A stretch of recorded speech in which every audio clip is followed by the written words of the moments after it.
আসসালামু আলাইকুম এভরিওয়ান। আশা করছি প্রত্যেকে অনেক অনেক বেশি ভালো আছেন। তো আজকে আমরা জানবো কোথা থেকে আপনি ফ্রিল্যান্সিং শিখবেন।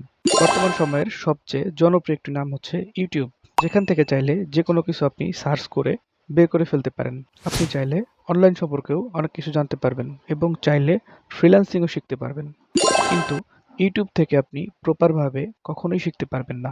প্রপারভাবে শিখতে হলে অবশ্যই আপনাকে সঠিক গাইডলাইনের প্রয়োজন হবে। তো সঠিকভাবে শিখতে হলে অবশ্যই ভালো কোনো একটি ইনস্টিটিউট থেকে আপনাকে শিখতে হবে, যেখানে প্রপারলি গাইডলাইন দেওয়া হয়। সব সময় যেখানে সাপোর্টের ব্যবস্থা রয়েছে এবং উন্নত মানের টিচারদের দ্বারা ক্লাস করানো হয়। এবং আপনি যেখান থেকে শিখেন না কেন, আপনাকে নির্দিষ্ট কোনো একটি টপিক সিলেক্ট করে সেটার উপর কন্টিনিউয়াসলি চর্চা করতে হবে। তাহলেই ভালো রেজাল্ট আনা সম্ভব। তো এখন ডিসিশন আপনার, আপনি কোথায় থেকে শিখবেন। তো আজ এই পর্যন্তই। সবাই অনেক বেশি ভালো থাকবেন। আল্লাহ হাফিজ।